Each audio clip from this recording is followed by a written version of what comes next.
It was one of those humid summer evenings in Georgia when the air felt too thick to breathe. I had just come back from my part-time shift at the bookstore downtown. My tank top was stuck to my skin, and all I wanted to do was shower and sit under the ceiling fan with a cold soda. My name is Lila, and I was 19 back then, young, unsure, and far too trusting of the people around me. That night, my best friend Emily invited me over for dinner.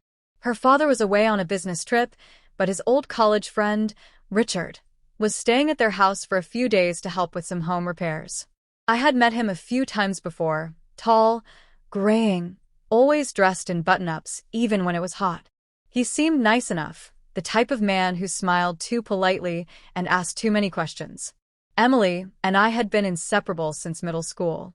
Her mom passed when we were in high school, and since then, their home always had this quiet, hollow feel. We tried to fill it with laughter, music, and our teenage plans for escaping small-town life. That night, we ate spaghetti in the kitchen, talked about college, and joked about our high school teachers. Richard was there, drinking a glass of red wine, chuckling at our stories like he'd known us forever. After dinner, Emily got a call from her cousin who had just given birth. She was ecstatic and said she'd drive over to the hospital to see the baby. I offered to go, but she insisted I stay and relax, promising to be back soon. So I stayed. I sat on the couch scrolling through my phone while Richard cleaned the kitchen. He eventually came into the living room, drying his hands.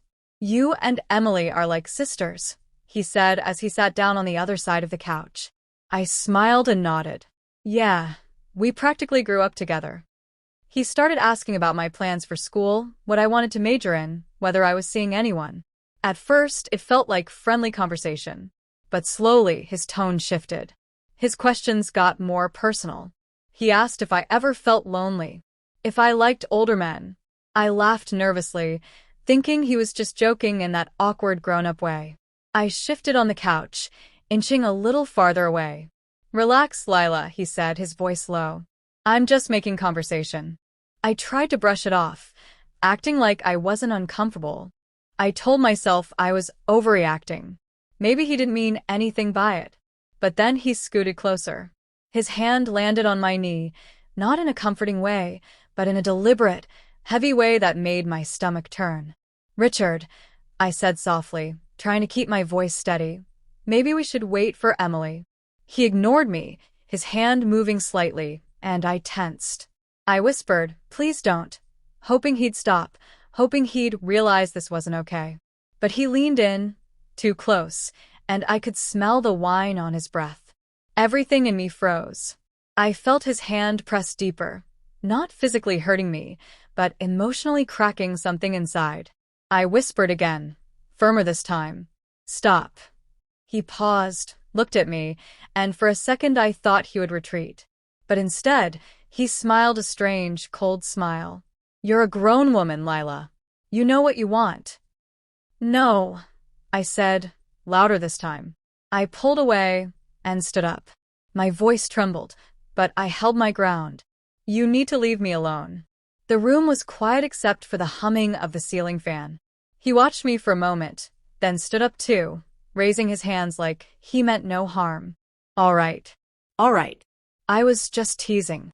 But it wasn't a tease. It wasn't harmless.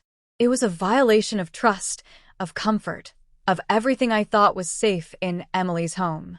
I went to the bathroom and locked the door, splashing water on my face, my hands shaking.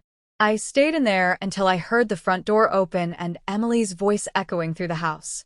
I came out pretending nothing had happened. I didn't want to ruin her night or cause a scene. I just wanted to leave. I made up an excuse about my mom needing me and rushed out. On the walk home, the warm night air felt stifling, and I kept replaying the moment over and over. I had whispered stop. I had said no. But still, he didn't care. For days I didn't say anything to Emily. I didn't want to be the one who broke her trust in someone she saw as family. But the silence was eating me alive. Eventually, I told my mom, who looked heartbroken and furious all at once. She called Emily's dad, who had just come back from his trip. To his credit, Emily's father believed me immediately.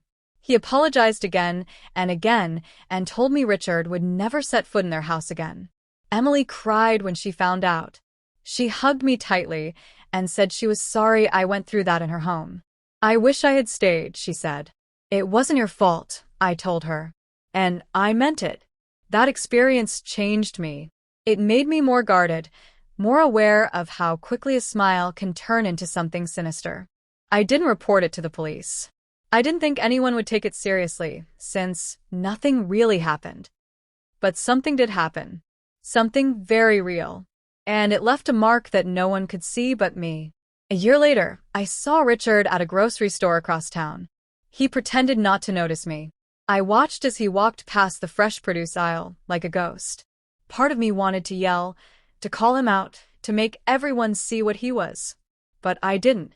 I didn't need to. Because I wasn't the same scared girl on the couch anymore. I was stronger. I had learned that even a whisper of stop should always be enough. And that the moment someone ignores that whisper, it's not on you, it's on them. Now, I talk to young women about boundaries. I share my story, not for attention, but so they know they're not alone. So they understand that discomfort is reason enough to speak up. That they don't have to wait for things to get worse before they walk away. I never saw Richard again after that day at the store. Emily and I stayed close, and our bond grew even deeper.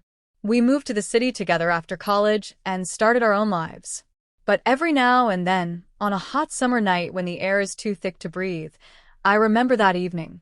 And I remind myself that I said no, that I walked away, and that even though my voice was a whisper, it mattered.